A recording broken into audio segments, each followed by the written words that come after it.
Here with president and head coach of the Syracuse Silver Knights, Tommy Tanner. First ever playoff series that you're going to have with the Knights in this third season. And what's on your mind at the forefront right now going into this game? I'm just going on and playing well tomorrow night. That's and being ready for the intensity level that the playoffs require.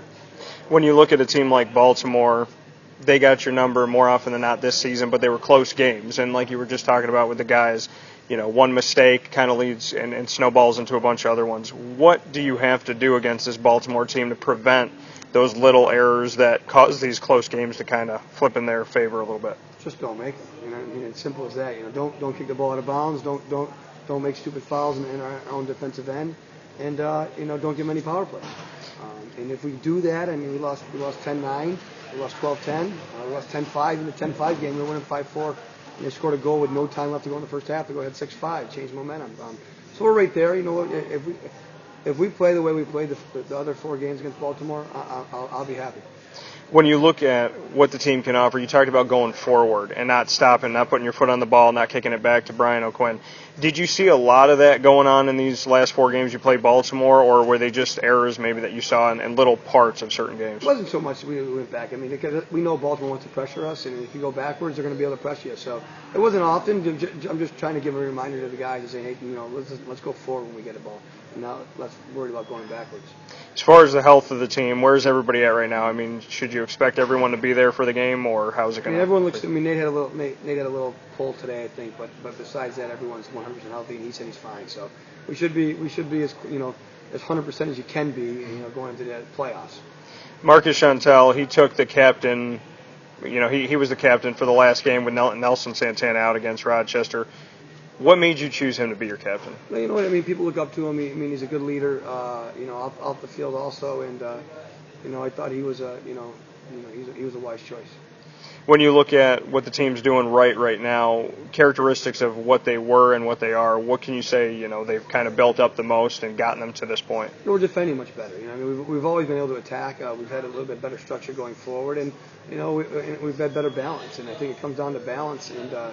And we're not giving up as many 3v2s and 2v1s and tapping goals as we used to. Brian O'Quinn, at the end of the game against Rochester, closed it out well, but when I talked to him at the end of the game, he said that wasn't one of his best games. He wasn't proud of his performance. He seems to be the guy that if he did 10 things right and 1 thing wrong, he's going to look at that one thing. What can you say about, his professionalism and his ability to kind of critique himself and always want more? Well, what people forget to realize is Brian tore his ACL the last game of the year last year, so he's with 8 months out from a torn ACL, or 12 months now, and it takes time. And he has a full-time job, and it comes to practice, and he puts his his hard head on and works hard every day. And he's a great leader, and he's let in some bad goals. That's indoor, but he's made some huge saves, and he always makes the huge saves. And we needed them in Rochester to make that big save, and he came up with it. Ryan talked with me about wanting to be verbal with the team and not yelling for the sake of yelling, but yelling with a purpose. And can you just go into that and maybe if you have that same type of thought when it comes to talking with the guys to yell with that purpose? Obviously it's Brian can see the whole field, so it's his job to talk and communicate and let people know where they are in a positive way. And you guys are professionals, but no one wants to be spoken to in a negative way. Brian does a great job of being positive and getting on guys when they need to be getting on. And then as far as Michelle Millwood, he's another guy that's verbal and really tried to lead this team. What have you seen from him, and how have you seen the team respond to what he's had to say this season? He's an accomplished player who's come in and given us what we needed.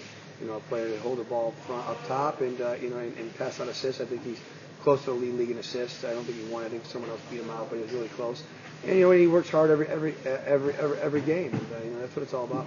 Was he the catalyst, kind of, when you look back on this regular season? Was he the piece that you were missing in the last 2 seasons? I think he might be the piece, but along with Canardo Forbes, just coming so far, coming second in the league in scoring, and we stayed relatively healthy this year.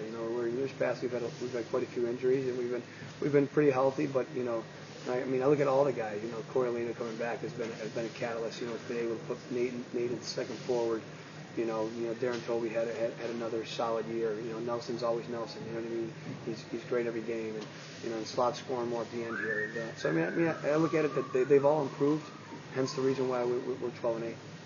When you look back on the last two seasons and the chances that you had, but they didn't come through, are you ultimately happy when you look back at that record and the 12 wins that you had going into this game? I mean, is this kind of where you were hoping to be, or are you always expecting a little bit more? No, I mean, we actually thought the goal was, not the goal, but 500 on the road, and we finished 5-5, and winning 7 of 10 at home, and you're going to make the playoffs. And we were 7-3 at home. So I mean, we did exactly what we set out, what I thought our record might be.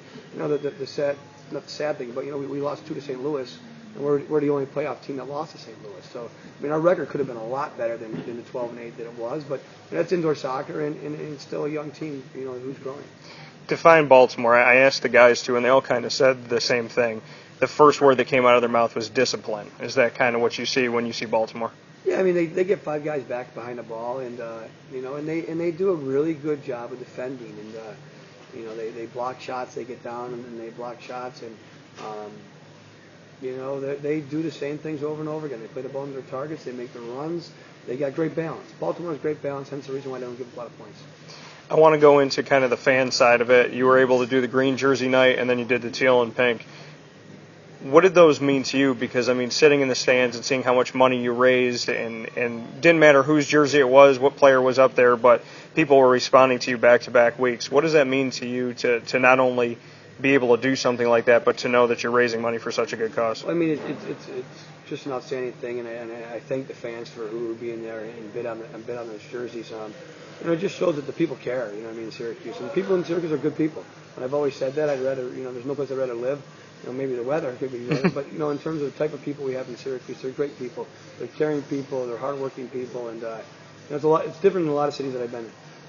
This third year, we talked about at the beginning of the season how crucial it was to get to the playoffs and continue keeping this team in Syracuse. How confident are you in being able to do that at this point? I think we had a really good year. I think when we look at it overall, financially and the fans, attendance and merchandise, and what we're doing camps and summer camps, I think we're on the right path to be successful going forward. And I always ask you to finish out here. What do you want to say to the fans with this playoff game coming up? What do you want them to know about this team and your expectation? Well, I mean, hopefully we sell the place out. We need more people to come. I know it's not a lot of time to sell the game, and probably selling the game out is probably not. But if you're out there and you're watching, please come to the game. Appreciate it.